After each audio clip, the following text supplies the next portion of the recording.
Good morning, students. Today we are going to start next chapter 5th magnetism. इसमें हम लोग first topic start करते हैं कि व्हाट इज अ मैग्नेट और what are the properties of a magnet. तो सबसे पहले हम लोग समझ लेते हैं व्हाट इज अ मैग्नेट। तो देखो मैग्नेट क्या है। मैग्नेट एक मटेरियल है और एक ऐसा मटेरियल है जिसमें अट्रैक्शन के साथ साथ डायरेक्टिव प्रॉपर्टी भी होती है। Attractive as well as directive.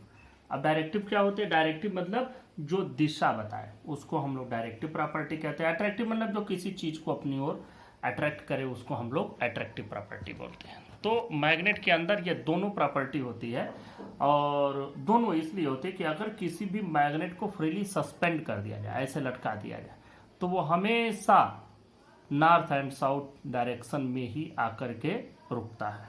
इसका मतलब यह होगा कि ये एक पर्टिकुलर डायरेक्शन को रिप्रेजेंट करता है, always direct to the north and south direction. इसका मतलब ये इसकी डायरेक्टिव प्रॉपर्टी हो गई। और ये आयरन, निकल, कोबाल्ट इन चीज़ों को अपनी ओर अट्रैक्ट भी करता है, इसलिए हम लोग देखते हैं कि इसमें अट्रैक्टिव प्रॉपर्टी भी है। तो इस तरह से मैग्नेट वह मटेरियल हो गया जिसमें attractive as well as directive properties exist करती हूँ। तो इस डेफिनेशन को पहले लिखते हैं। देखो डेफिनेशन में a material that has both attractive and directive properties, उसी को हम लोग कहते हैं मैग्नेट। अब मैग्नेट की प्रॉपर्टीज देख लो, क्या प्रॉपर्टीज हैं। इन प्रॉपर्टीज को जानने के थोड़ा सा पहले हम थोड़ा डिस्कस कर लें। ये मैग्नेट नाम कहाँ से मिला और इसकी जानकारी कब से है। तो इसकी जानकारी लोगों को लगभग 6th सेंचुरी बिफोर क्राइस्ट, मतलब 400 to 600 BC में ही लोगों को इसकी जानकारी थी। और जानकारी कैसे थी? देखो ग्रीस में एक प्रोविंस है मैग्नीशिया, और उस मैग्नीशिया में कुछ पहाड़ी इलाके हैं जहाँ पर जब लोग अपने गायों को चराने के लिए ले जाते थे, अपने जानवरों को चराने के लिए ले जाते थे, तो वहाँ पर उनके जो जूते होते थे, तो उस समय जूते ये जनरली हम लोग जैसे आजकल पहनते हैं प्लास्टिक, रबर, ये सब तो था नहीं। तो उस समय जो जूते बनते थे वो सभी जूते लकड़ी के, और उनमें कीलों से उनको बनाया जाता था कि लकड़ी में कीलें लगा करके बनाई जाती थी। तो मतलब उसमें लोहे का हिस्सा होता था। तो वहाँ पर उन चरवाहों के जूते जो फंस जाया करते थे और उनको चलने में समस्या होती थी। तो वहाँ पर, अब उस समय भी बुद्धिमान लोग थे तो उन्होंने देखना शुरू किया कि भाई ऐसा क्यों है। तो वहाँ पर उन लोगों को पता चला कि इस एरिया में, इस पर्टिकुलर इस प्लेस में कुछ ऐसी परेशानी है कि जो कि आयरन और आयरन से बनी हुई चीज़ों को अपनी ओर अट्रैक्ट कर लेता है। तो वहाँ पर वो जो पत्थर पाए जाते थे उन पत्थर में ये प्रॉपर्टीज थी। फर्दर उस पर और भी ज़्यादा स्टडी हुआ, तो स्टडी से ये समझ में आया कि हाँ इसमें एक अलग तरह का प्रॉपर्टी है, और उसी प्रॉपर्टी को जो है कहा गया मैग्नेट। और मैग्नेट क्यों कहा गया? क्योंकि वो मैग्नीशिया नामक प्लेस पर मिला था। तो मैग्नीशिया नामक प्लेस से इसका नाम पड़ा मैग्नेट। और इसमें जो प्रॉपर्टीज थी, फिर उन प्रॉपर्टीज को स्टडी किया गया। फिर फिजिक्स में इसको स्टडी करना शुरू किए और it was studied in a particular branch called magnet. लेकिन जब से ओरेस्टेड का एक्सपेरिमेंट हुआ और उन्होंने ये प्रूव किया कि electric current can also produce magnetic field, उसके बाद से यह हो गया कि इलेक्ट्रिसिटी और मैग्नेटिज्म दोनों साथ साथ पढ़ा जाने लगा। तो देखो अब इस पर भी बात करते हैं कि अगर एक चार्ज पार्टिकल एक जगह रखा गया है तो वो एक इलेक्ट्रिक फील्ड प्रोड्यूस करेगा, कोई मैग्नेटिक फील्ड नहीं प्रोड्यूस करेगा। ये चार्ज पार्टिकल मोशन में आ जाए तो इलेक्ट्रिक करंट बनेगा, और जब करंट कहीं फ्लो होता है तो वहाँ उसके चारों ओर मैग्नेटिक फील्ड भी प्रोड्यूस होता है। अब यहाँ तो बात आ गई कि मैग्नेटिक फील्ड प्रोड्यूस होता है, तो जितने भी मटेरियल होते हैं उनमें आपको मालूम है इलेक्ट्रॉन, प्रोटॉन, न्यूट्रॉन होते हैं, जिसमें प्रोटॉन और न्यूट्रॉन दोनों कहाँ होते हैं? न्यूक्लियस में। ये दोनों जनरली मूव नहीं करते हैं, ये अपने जगह पर न्यूक्लियस में पड़े रहते हैं, लेकिन इलेक्ट्रॉन इनके चारों तरफ डिफरेंट ऑर्बिट्स में रोटेटरी मोशन में और स्पिन मोशन में, दोनों में रहते हैं। जैसे रोटेटरी मोशन क्या हो गई कि ये ऐसे घूमना, स्पिन मोशन ऐसे घूमना। तो इलेक्ट्रॉन इस रोटेशनल मोशन में हो या ना हो, लेकिन वो स्पिन मोशन में तो होगा ही। और कभी भी ऐसा जनरली नहीं होता है कि इलेक्ट्रॉन चुप बैठे हों, इलेक्ट्रॉन जनरली रोटेट होते रहते हैं। तो जब ये मोशन में है, चार्ज पार्टिकल है, इस पर चार्ज भी होता है। चार्ज भी आपको मालूम है कि इलेक्ट्रॉन पर चार्ज होता है -1.6 इंटू 10⁻⁹ कूलम। तो अब इतने चार्ज को अगर हम रोटेट कराएंगे तो इसके चार्ज के रोटेट होने से एक करंट भी जनरेट होगा और उसके पास मैग्नेटिक फील्ड भी बनेगी। लेकिन अब जनरली होता यह है कि हम लोग देखते हैं जितने भी सब्सटेंस, सब में तो हमको मैग्नेटिक फील्ड दिखता नहीं। ऐसा क्यों? इसलिए कि यह एक ऐसे घूमा तो दूसरा इधर से घूम रहा है, या एक इधर से चल रहा है तो दूसरा इधर से आ रहा है। तो इस तरह से क्या होता है कि एक दूसरे से जो करंट बना या एक दूसरे से जो मैग्नेटिक फील्ड बना उसको ये कैंसिल किए रहते हैं। लेकिन ये थोड़ा सा फेवरेबल कंडीशन मिलने पर ये एक ऐसे अलाइन हो जाते हैं कि इनमें मैग्नेटिक प्रॉपर्टी दिखने लगती है, और वो कुछ खास मटेरियल में हुई होती है, जैसे फेरस। फेरस मतलब आयरन। आयरन में ये सब चीज़ें ज़्यादा देखने को मिलती हैं। सबसे हाईली मैग्नेटिक प्रॉपर्टी जो है, हाईली मैग्नेटाइज एलिमेंट जो होता है वो फेरस मतलब आयरन ही होता है। तो हम लोग आगे फिर इसकी डिटेल स्टडी करेंगे। तो अब हम लोग मैग्नेट की कुछ प्रॉपर्टीज को स्टडी कर लेते हैं। तो उन प्रॉपर्टीज के बारे में मैं आपको थोड़ा सा, ये तो हो गया इसका इतिहास भूगोल, इतना विशेष आपको बहुत ज़्यादा जानने की जरूरत नहीं है, लेकिन अब चूंकि कुछ भी पढ़ रहे हैं तो उसके बारे में जान भी लें कि हाँ पहले क्या था, कैसे हुआ, तो थोड़ा और अच्छा समझ में आने लगता है। अब बात करते हैं कि इसकी जो प्रॉपर्टीज है, इनमें जो प्रॉपर्टीज पाई जाती हैं उन प्रॉपर्टीज में सबसे पहले प्रॉपर्टी तो यही है कि मैग्नेट हमेशा डाईपोल में एग्जिस्ट करता है। इसके दो पोल होते हैं, देखो, एक नॉर्थ पोल होता है और दूसरा होता है south pole.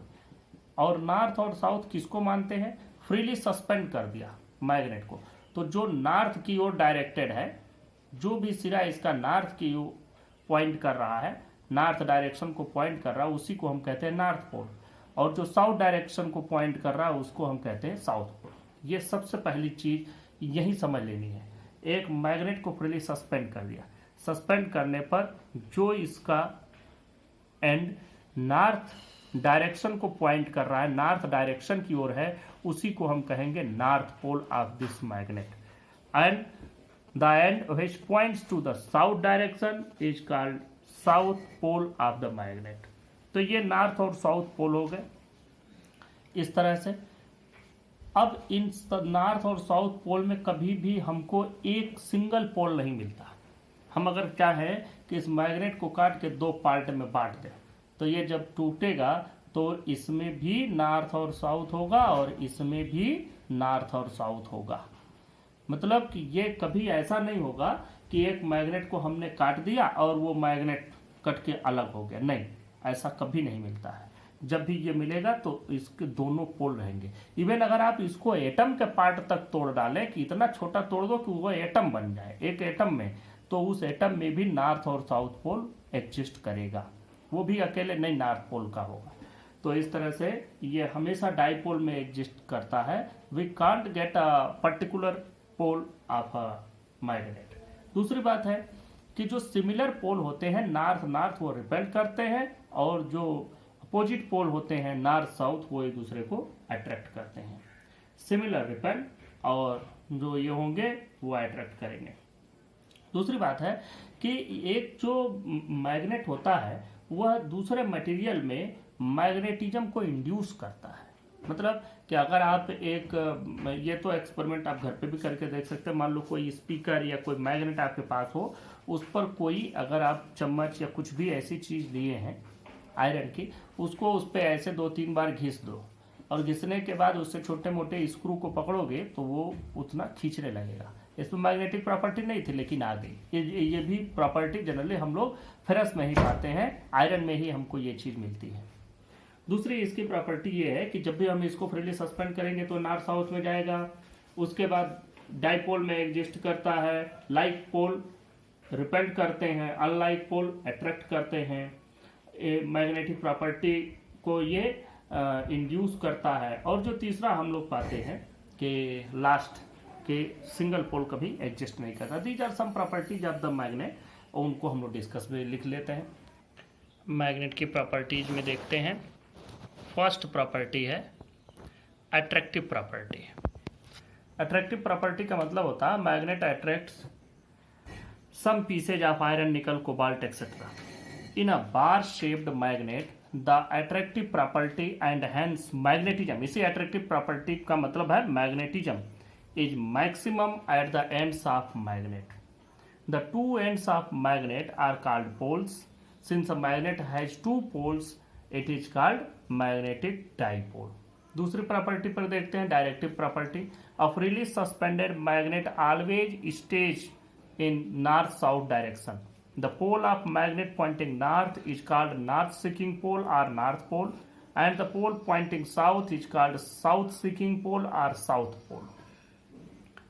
These are the attractive and directive property and the two main property. Now the third property is unlike poles attract and like poles repel each other. Fourth, a magnet induces magnetism in magnetic materials. Fifth, an isolated magnetic pole does not exist. These are some basic properties of a magnet. अब यहीं से आगे हम लोग ये भी देख लेते हैं कि एक मैग्नेट के जो कुछ इम्पोर्टेंट डेफिनेशंस जो होते हैं उनको भी समझ लेते हैं. जैसे देखो, हम अगर बार मैग्नेट के टर्म में बात करें तो एक बार मैग्नेट में यह आपका बार मैग्नेट हो गया. इस बार मैग्नेट में जो नॉर्थ को पॉइंट कर रहा है वो तो नॉर्थ पोल हो जाएगा, जो साउथ को पॉइंट कर रहा है वो साउथ पोल हो जाएगा. ये भी मैंने बताया कि जिस जगह पर अट्रैक्शन की प्रॉपर्टी मैक्सिमम होती है उसको हम लोग कहते हैं पोल. और नॉर्थ सीकिंग पोल मतलब north directed pole is called north pole and south pole, ये तो आपको पता ही है. देखो, अगर ये पूरा मैग्नेट ऐसे रखा गया है तो इसका नॉर्थ पोल कहाँ एग्जिस्ट करेगा? बिल्कुल यहाँ पर. तो अगर इस जगह पर नॉर्थ पोल एग्जिस्ट कर रहा है तो अगर हम यहाँ पर मैग्नेटिक निडल रखें तो वो एग्जैक्ट इधर की ओर डायरेक्टेड होना चाहिए, होता भी है. लेकिन हम जैसे जैसे मैग्नेटिक निडल को आगे बढ़ाते जाते हैं वैसे देखते हैं कि ये मैग्नेटिक निडल भी थोड़ी सी तिरछी होती जाती है. तो अगर ये पूरा नॉर्थ पोल होता तो ये तिरछा क्यों होता? तब यहाँ भी ऐसे सीधा रहता, इस जगह भी सीधा होता, लेकिन ऐसा होता नहीं है. जैसे हम आगे बढ़ते जाते हैं वैसे वैसे ये थोड़ा सा इस तरह से तिरछा होता जाता है. और जब हम इस कॉर्नर पर पहुंचते हैं तो इस जगह नॉर्थ पोल को डायरेक्ट करता है. इसी तरह से ऐसे थोड़ा सा तिरछा यहाँ भी होता है. और जब हम बिल्कुल इस जगह पर पहुंचते हैं तो ये इस कॉर्नर की ओर इंडिकेट करता है, मतलब कि जो नॉर्थ पोल एग्जैक्टली है वो यहाँ कहीं है. तो इन दोनों को मिलाने पर हमको नॉर्थ पोल यहाँ मिलता है. इसी तरह से साउथ पोल भी अंदर होता है थोड़ा सा. अब देखो, यहाँ से ये नॉर्थ पोल हुआ, ये साउथ पोल हो गया, या किसी को भी साउथ नॉर्थ मान लो, कोई बात नहीं है. लेकिन जो पोल होते हैं वो पोल एकदम किनारे पर नहीं होते हैं, बल्कि पोल थोड़ा सा अंदर एग्जिस्ट होते हैं. और इन दोनों पोल के बीच की डिस्टेंस को हम लोग मैग्नेटिक लेंथ कहते हैं. यहाँ से दोनों पोल के बीच की डिस्टेंस को हम लोग कहेंगे मैग्नेटिक लेंथ. और इस मैग्नेटिक लेंथ को हम लोग रिप्रेजेंट करते हैं सिंबल से. उस सिंबल को हम लोग कहते हैं, जैसे इन दोनों पोल के बीच की, चूंकि ये दो पोल के बीच की डिस्टेंस है इसलिए इसको 2l से, जैसे हम लोग इलेक्ट्रिक डाइपोल पढ़े थे तो डाइपोल की लेंथ हमने 2l ली थी. और देखो, यहाँ से ये पूरा जो बार मैग्नेट है इसकी पूरी लेंथ को हम लोग ज्योमेट्रिकल लेंथ कहते हैं. ये तो ज्योमेट्री, बाई ज्योमेट्री अगर आप स्केल लेकर के मेजर करें तो by geometry you will find this length. तो d इज, हमने नाम दे दिया है d. ये भी आपको रट्टा ना मार लेना कि नहीं d से ही. लेकिन पोल के बीच की डिस्टेंस को 2l से रिप्रेजेंट करो, 2a से रिप्रेजेंट करो, 2b से, 2 के टर्म में रिप्रेजेंट करो, जिससे कि ये दोनों आधे आधे में बट सकें. अब देखो, इन दोनों पोल को मिलाने वाली लाइन, इसको हम लोग कहते हैं मैग्नेटिक एक्सिस. इसको हम लोग मैग्नेटिक एक्सिस कहेंगे. तो अब ये छोटी छोटी डेफिनेशंस जो हैं उनको लिख लेते हैं और फिर देखते हैं कि ये d और 2l या 2l/d का जो रेशियो है यह कितना होता है. ये सभी चीज़ें हम लोग लिखते हैं. वैसे यहाँ 2l/d का जो रेशियो है वो मैं आपको बता दूं, 2l/d is in the ratio of 6:7. ये 6:7 के रेशियो में होता है. या अगर आप इसको ऐसे लिखें कि इसकी वैल्यू 0.84 के आसपास आती है, वो वही है. जब इसको डिवाइड करोगे तो 0.84 आपको मिलेगा. तो इस तरह से ये मैग्नेटिक लेंथ और ये ज्योमेट्रिक लेंथ होती है, तो इन सब को हम लोग लिख लेते हैं। तो यहाँ पर लिख लेते हैं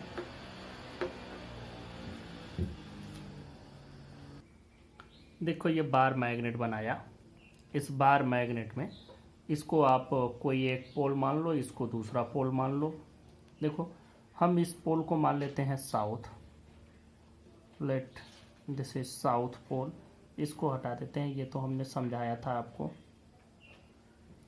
late this pole is south pole and this pole is north pole. Again consider that the strength of this pole is minus qm and the strength of this pole is plus qm. North को हम लोग positive, क्योंकि ये एक अगर इसको divide करने वाली लाइन है तो इस लाइन के लेफ्ट वाले को हम नेगेटिव से और राइट वाले को पॉजिटिव से रिप्रेजेंट कर रहे हैं। तो देखो यहाँ मैग्नेटिक एक्सिस क्या हो जाएगा, a line passing through the poles of a magnet, line passing through the poles of a magnet, this is magnetic axis. इन पोल से पास होने वाला मैग्नेटिक लेंथ क्या होगा, distance between the two poles of a magnet. देखो ये हो गया मैग्नेटिक लेंथ, दोनों के बीच की इससे पास होने वाली लाइन क्या कही जाएगी, मैग्नेटिक एक्सिस। और जो इसके दोनों पोल के बीच की डिस्टेंस होगी उसको मैग्नेटिक लेंथ। अगर magnetic length bye geometric length लें, मतलब 2l/d, तो हम लोग 6/7 या नियरली इक्वल टू द 0.84 का हमको इसमें रेशियो मिलता है। ये तो हो गई एक मैग्नेट के बारे में कुछ बेसिक चीजें। अब देखो ये जो है इसको हम लोग एक दूसरा नाम देते हैं और इसको हम लोग कहते हैं magnetic equator. A line which is just perpendicular to the magnetic axis is called magnetic equator। तो इसको हम लोग कहेंगे magnetic equator, magnetic equator, this is called magnetic equator, magnetic axis. Magnetic equator का हमने नहीं लिखा है, उसको भी लिख लेते हैं, मैग्नेटिक इक्वेटर। मैग्नेटिक इक्वेटर का मतलब लाइन इसके सेंटर से पास हो रही है, a line passing through the centre of the magnet, passing through the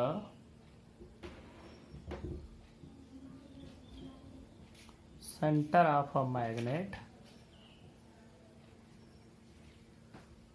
end perpendicular to magnetic axis and perpendicular to magnetic axis, this is called magnetic equator। Magnetic dipole moment. देखो अगर कोई dipole है तो dipole की strength भी होगी और strength को हम लोग मेजर करते हैं उसके डाइपोल मोमेंट से। ये हम लोग इलेक्ट्रिक डाइपोल में पढ़ चुके हैं। यहाँ भी हमारे पास दो डाइपोल है और मैग्नेट तो हमेशा डाइपोल में एग्जिस्ट करता है। इलेक्ट्रिक डाइपोल तो हमको बनाना पड़ता है, एक निगेटिव और एक पॉजिटिव चार्ज को थोड़ी दूर पर सेपरेट करके हमको इलेक्ट्रिक डाइपोल खुद से बनाना पड़ता था artificially, but magnet always exist in dipole. Magnet कभी सिंगल पोल में एग्जिस्ट, तो डाइपोल में है तो डाइपोल मोमेंट भी होगा। तो अब हम ये नहीं लिख रहे हैं कि two equal and opposite poles placed at a very small distance is called magnetic dipole moment, dipole, उसको लिखने की कोई जरूरत नहीं है, because you well know what is the definition of a dipole। Now we are going to only derive or define the magnetic dipole moment। और dipole moment में वहां पर भी हम लोग जब डाइपोल की वैल्यू निकाले थे तो क्या निकाले थे, दो डाइपोल थे प्लस, देखो हम इसलिए पहले से जोड़ करके आपको बताते हैं कि इससे आपका पहले वाला भी तैयार होता रहेगा और नई चीज तो आप पढ़ ही रहे हैं। हम एक चार्ज रखे हैं प्लस क्यू, दूसरी चार्ज माइनस क्यू, ने माइनस वाला हम लोग लेफ्ट में रखते थे तो गड़बड़ाने ना पाए, वैसे अगर इधर भी रख देते तो कोई बात नहीं होती। और अगर इनके बीच की लेंथ 2l है, ये दो चार्ज की बात मैं कर रहा हूँ, ये पुराना हम इलेक्ट्रिसिटी वाला बता रहे हैं। तो अब इसका जब डाइपोल मोमेंट लिखते थे तो P लिखते थे P equal to q into 2l, और इसकी डायरेक्शन भी होती थी, और डायरेक्शन किधर होती थी, नेगेटिव टू पॉजिटिव, ये हम लोगों ने पढ़ रखा है। तो बिल्कुल सेम ऐसे ही हम लोग यहाँ पर भी, यहाँ पर दो पोल हैं, इसका जो पोल स्ट्रेंथ है साउथ का -QM और इक्वल पोल स्ट्रेंथ नॉर्थ का +QM। अब इसको भी -QM +QM कहा गया, ये जरूरी नहीं है कि इसको नेगेटिव ही कहो, लेकिन अब चूंकि ये लेफ्ट में ले रहे हैं और हम लोग ऐसा अरेंज किए हैं कि इसको लेफ्ट में कर रहे हैं, और चूंकि जब फील्ड लाइंस का हम लोग बात करें तो इलेक्ट्रिक फील्ड लाइंस जो होती थी, देखो डाइपोल की बात कर दें तो -Q से अगर ये +Q के बीच में अगर इलेक्ट्रिक फील्ड लाइन बनाते थे तो आपको मालूम होगा कि इससे फील्ड बाहर निकलती थी, इससे लाइनें बाहर निकलती हैं, पॉजिटिव से लाइनें बाहर निकलती हैं और नेगेटिव पर इनवर्ड डायरेक्शन में आती हैं। इस तरह से हम लोगों ने फील्ड लाइंस बनाया था। इस पर जितने नेगेटिव पर आते हैं सभी इनवर्ड आते हैं। तो जो मैग्नेटिक फील्ड लाइंस जब हम ड्रा करते हैं तो हमको मिलता है कि N से निकल करके S पर जा रहा है, N से आउटवर्ड होता है, S पर इनवर्ड होता है, इसीलिए हमने इसको भी नेगेटिव, उसी सिमिलरिटी को बनाने के लिए इसको नेगेटिव कह दिया और इसको पॉजिटिव कह दिया। तो जो डाइपोल मोमेंट की वैल्यू आएगी उस डाइपोल मोमेंट की वैल्यू पर आप लोग चलें। डाइपोल मोमेंट की वैल्यू क्या आएगी? Pole strength into the distance between the two poles. तो पोल स्ट्रेंथ QM और उनके बीच की डिस्टेंस 2L। तो अब हम लोग इसी डेफिनेशन को लिख लेते हैं।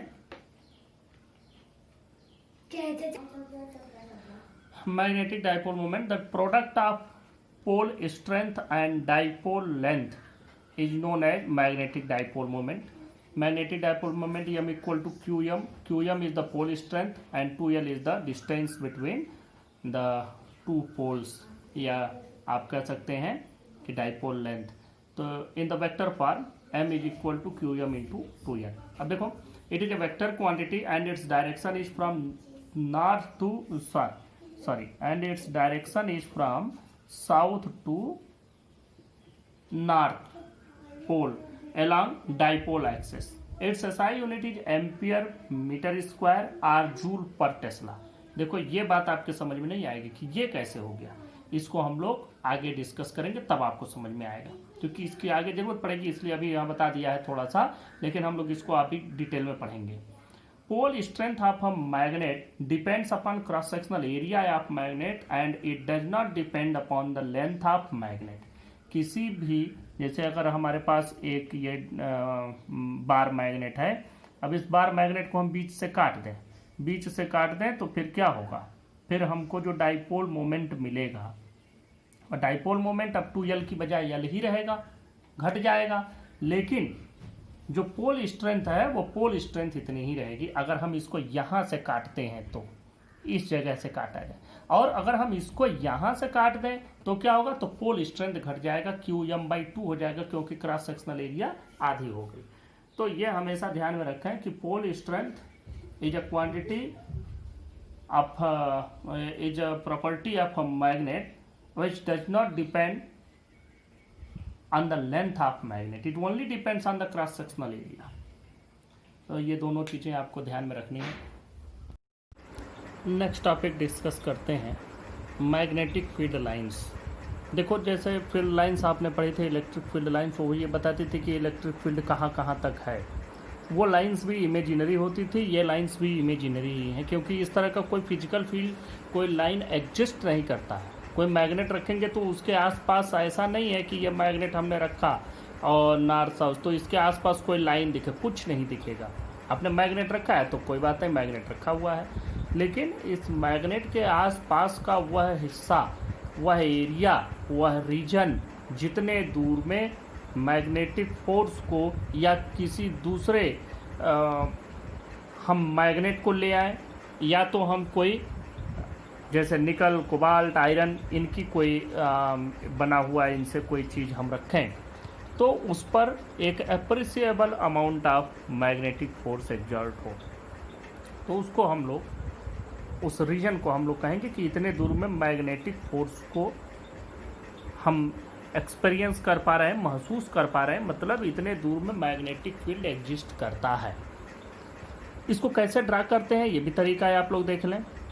इसको ड्रा करने का तरीका है, जैसे यहाँ पर अगर हम कंपास रखें तो ऑब्वियसली कंपास का साउथ वाला इस नॉर्थ को इंडिकेट करेगा, और कंपास का नॉर्थ यहाँ पर कहीं होगा। हम ऐसे पॉइंट बना लें, फिर कंपास को, इसी कंपास को उठा करके फिर यहाँ रखें, तो ये कहीं और इंडिकेट करेगा, फिर ऐसे करके घूमते घूमते ऐसे नॉर्थ साउथ हम रखते चले जाएंगे तो हम पाएंगे कि यहाँ से एक लाइन निकल करके ऐसे आ रही है यहाँ। तो इस तरह से हमको दोनों साइड में इस तरह का रीजन मिलेगा।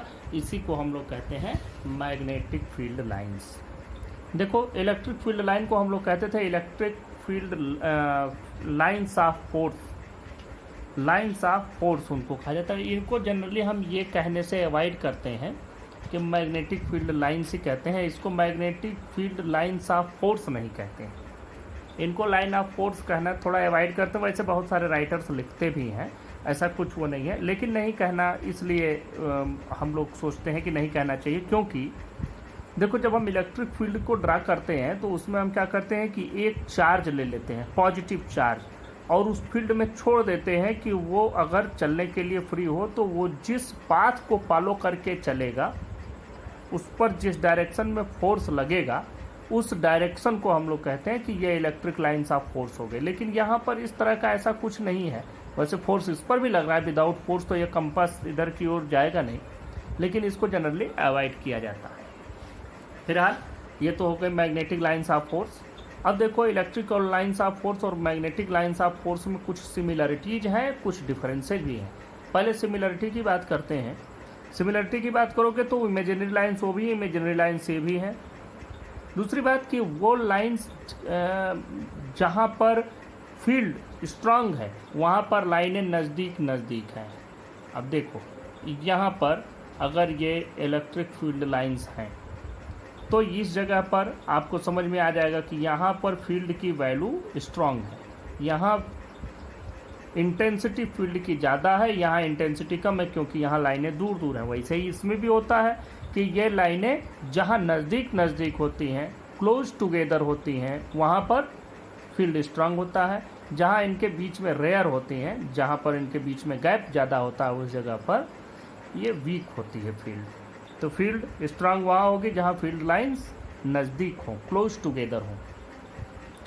दूसरी बात हम लोग इसमें ये भी देखते हैं कि ये भी लाइंस ऑफ फोर्स जितनी भी होती हैं, इलेक्ट्रिक लाइंस ऑफ फोर्स कभी भी एक दूसरे को इंटरसेक्ट नहीं करती हैं। वही इसमें भी है, मैग्नेटिक लाइंस ऑफ फोर्स कभी भी इंटरसेक्ट नहीं करती है, क्योंकि इंटरसेक्ट करेंगे तो देखो इन लाइंस ऑफ फोर्स में पहले तो अगर हम कहीं भी इस पर टेंजेंट ड्रा करें तो वो टेंजेंट हमको बताता है कि अगर यहाँ पर फील्ड की डायरेक्शन किधर है, यहाँ पर इधर की ओर आएगा, इस जगह पर इधर की ओर आएगा। तो किसी भी पॉइंट पर अगर हम टेंजेंट ड्रा करते हैं तो उस टेंजेंट की डायरेक्शन हमको उस डायरेक्शन पर फोर्स की जो मैग्नेटिक फील्ड की डायरेक्शन है उस डायरेक्शन को रिप्रेजेंट करता है। तो यहाँ पर यह जान लो कि अगर कहीं भी दो फील्ड लाइंस इंटरसेक्ट कर गई, यहाँ मान लो इंटरसेक्ट कर गई, तो at this point of intersection we can draw two tangents. देखो एक फील्ड ऐसे, एक लाइन ऐसे आई, एक लाइन, और दूसरी लाइन ये वाली तो हमारी जा ही रही है। मान लो दोनों इंटरसेक्ट है, यहाँ पर एक टेंजेंट इधर हुआ, दूसरा टेंजेंट इस पर इस डायरेक्शन में हो गया। तो क्या यह पॉसिबल है कि मैग्नेटिक फील्ड एक ही मैग्नेट से बना हो और उसके एक ही पॉइंट पर दो डायरेक्शन में मैग्नेटिक फील्ड हो? मैग्नेटिक फील्ड की एक ही डायरेक्शन होती है, उसमें एक ही जगह पर दो डायरेक्शन नहीं होगा। It is not possible. Therefore these lines never intersect each other. ये लाइनें कभी एक दूसरे को इंटरसेक्ट नहीं करती। दूसरी बात कि ये लाइन लेंथ वाइज अपने को छोटा करना चाहती है। लेंथ वाइज छोटा करने का मतलब कि ये चाहती है कि यहाँ से निकल करके हमको इतनी लंबी दूरी न तय करनी पड़े, इसकी लेंथ जो है वो कम करना चाहते हैं। तो देखो मान लो कि एक हमने ऐसे मैग्नेट रखा है, यहाँ पर नॉर्थ रख दिया और यहीं पर हमने एक साउथ पोल रख दिया। अब ये नॉर्थ फील्ड से नॉर्थ से जो फील्ड लाइन निकलेगी उसको कहाँ जाना है? साउथ में। वो भी इतना डिस्टेंस कवर करना है। अगर इसके बगल में साउथ आ गया तो ये फील्ड लाइंस यहाँ से इसको नहीं कवर करेगी, बल्कि यहीं से इसमें साउथ में चली जाएगी। नॉर्थ से निकलने वाली फील्ड लाइन का डेस्टिनेशन होता है साउथ। साउथ पहुँचना है इसको, ये घूम के जाएगी, लेकिन ये इनकी टेंडेंसी होती है अपने लेंथ को कॉन्ट्रैक्ट करने की। लॉन्गिट्यूडिनली इनकी टेंडेंसी होती है कि ये अपनी लेंथ को कॉन्ट्रैक्ट करें। तो जब ये लेंथ को कॉन्ट्रैक्ट करना चाहेगी, इसका मतलब कि जो अनलाइक पोल होते हैं उनके बीच में फोर्स ऑफ अट्रैक्शन होता है। तो ये समझ में आया कि लॉन्गिट्यूडिनली मतलब लेंथ वाइज, ये लेंथ वाइज अपने को छोटा करना चाहती है, इसलिए इसमें टेंडेंसी होती है अनलाइक पोल को अट्रैक्ट करने की। नहीं तो बहुत सारे बच्चे कभी कभी पूछते हैं कि सर लेंथ वाइज छोटा करने से ये अनलाइक पोल का अट्रैक्ट करना कहाँ पर रिलेट होता है, या उससे इसका क्या लेना देना? यही लेना देना है कि ये फील्ड लाइन यहाँ से निकलती इतनी दूर जाती, लेकिन अगर इसको नज़दीक में ही कहीं उसका डेस्टिनेशन मिल गया, साउथ पोल मिल गया, तो वो तुरंत वहीं चली जाएगी, मतलब लेंथ वाइज अपने को छोटा कर लेगी। अब इधर फील्ड लाइन्स नहीं मिलेंगे, तो ये लेंथ वाइज छोटा करें। दूसरी बात कि ये लेंथ वाइज छोटा करना चाहती है, लेकिन लेंथ के अगर परपेंडिकुलर डायरेक्शन की बात करें तो ये यहाँ पर एक्सपेंड होना चाहती है, वहाँ पर मतलब लेंथ वाइज कॉन्ट्रैक्ट होना चाहती है, लेकिन साइड वाइज ये क्या होती है? एक्सपेंड होना चाहती है, फैलना चाहती है। तो इसका मतलब कि देखो, अगर हम एक नॉर्थ पोल यहाँ है और दूसरा नॉर्थ पोल हम यहाँ ले आते हैं, तो चूंकि ये क्या करेंगे, यहाँ से निकलने वाली फील्ड लाइन्स चली तो इधर जाएगी, इधर से फील्ड इधर चली जाएगी, और फील्ड लाइन क्रॉस तो करती नहीं है। तो इनको नज़दीक ले आने पर क्या होगा? इनके बीच में टेंशन आ जाएगा। टेंशन आ जाएगा मतलब ये एक दूसरे को फैलाना चाहेंगे, तो ये इनकी एक टेंडेंसी होती है कि ये साइड वाइज, या आप इसको कह सकते हैं इन द ट्रांसवर्स डायरेक्शन, इसको तो हम लॉन्गिट्यूडिनल बोल देंगे क्योंकि उसी डायरेक्शन में है। इसके ठीक परपेंडिकुलर डायरेक्शन को हम ट्रांसवर्स डायरेक्शन बोलेंगे। तो इन ट्रांसवर्स डायरेक्शन में ये एक दूसरे को एक्सपेंड करना चाहते हैं, फैलाना चाहते हैं। तो इससे हम ये प्रूव कर देते हैं कि दो सिमिलर पोल्स के बीच में फोर्स ऑफ पल्सन होगा। तो ये दोनों बातें आपको समझ में, मेन इसमें यही पॉइंट है कि ये लेंथ वाइज या लॉन्गिट्यूडिनली कॉन्ट्रैक्ट होना चाहती हैं या छोटा करना चाहती हैं, लेकिन ट्रांसवर्स डायरेक्शन में या साइड वाइज ये एक्सपेंड होना चाहती हैं। तो यह कॉन्ट्रैक्शन जो लेंथ वाइज है ये बताता है कि दो अपोजिट पोल्स एक दूसरे को या अनलाइक पोल्स अट्रैक्शन करते हैं, एक दूसरे में अट्रैक्ट होते हैं, जबकि ये बताता है कि इसके बीच में सिमिलर पोल हो तो उनके बीच में फोर्स ऑफ रिपल्सन होगा। इस चीज़ को हम लोग लिख लेते हैं। मैग्नेटिक फील्ड लाइन की डेफिनेशन है, these are the imaginary lines which continuously represent the direction of magnetic field. The tangent drawn at any point on a line gives the direction of magnetic field at that point. ये हो गया magnetic field line की एक छोटी definition. और इसके बाद हम लोग चलते हैं properties of magnetic field lines. इसको देखो, प्रॉपर्टीज इसकी मेन है, प्रॉपर्टीज ही जानना जरूरी है क्योंकि आगे हमको तो सारा मतलब प्रॉपर्टीज से ही रहता है। देखो, पहली प्रॉपर्टी है कि these lines start from north pole and enter to the south pole in exterior region of the magnet. यहाँ यह ध्यान देना कि जो मैग्नेटिक फील्ड लाइंस होती हैं उनमें अभी मैंने मैग्नेटिक फील्ड लाइन और इलेक्ट्रिक फील्ड लाइन के बीच में सिमिलरिटी बताई, लेकिन उसमें एक डिफरेंस भी होता है। डिफरेंस ये होता है, वो डिफरेंस भी देख लो कैसे होता है।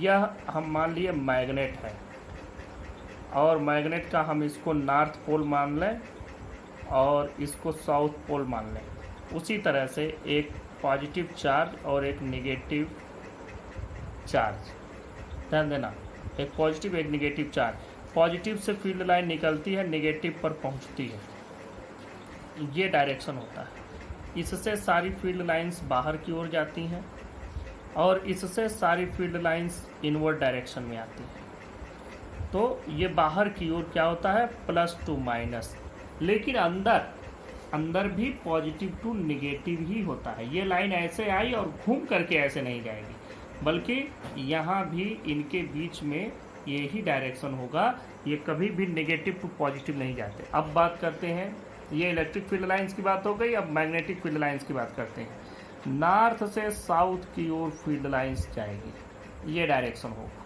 लेकिन ये फिर से नॉर्थ से साउथ अंदर की ओर नहीं जाएगी, बल्कि यही फील्ड लाइन अगेन घूम करके नॉर्थ पोल पर पहुंच जाएगी, मतलब अंदर डायरेक्शन इसका ये होगा। फिर देखो, यहाँ से नॉर्थ से साउथ गई ऐसे, लेकिन अंदर फिर इसी डायरेक्शन से ऐसे आ जाएगी, मतलब ये क्लोज्ड लूप बनाते हैं या कंटिन्यूअस लूप बनाते हैं। ये लूप क्लोज्ड तो हो सकता है लेकिन कंटिन्यूअस नहीं होता है, क्योंकि ये ब्रेक हो जाता है, प्लस से माइनस पर जाकर के ब्रेक हो जाता है, फिर माइनस से प्लस नहीं आता।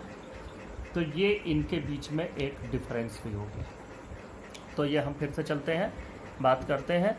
फर्स्ट प्रॉपर्टी की बात करी हमने कि these lines start from north pole and enter the south pole in exterior region of magnet. मतलब मैग्नेट के बाहर नॉर्थ से साउथ, लेकिन मैग्नेट के अंदर south to north.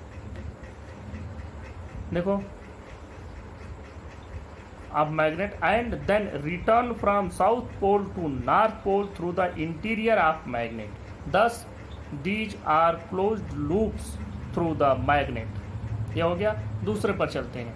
Two field lines never intersect each other because at the point of intersection two tangents can be drawn indicating two directions of magnetic field at one point which is impossible. ये बात पहले ही हो गई थी। तीसरी बात करते हैं these lines are closer in a strong magnetic field and rarer in weak magnetic field. जो relative distance होता है, relative separation होता है, जैसे कहीं लाइन्स नज़दीक हैं तो वहाँ आप समझ जाना कि यहाँ स्ट्रांग है, जहाँ दूर है वहाँ पर समझ जाना वीक फील्ड है। Fourth point, these lines have tendency to contract lengthwise and expand sidewise. This explains attraction between unlike poles and repulsion between like poles. यह हो गया हमारा properties of magnetic field lines.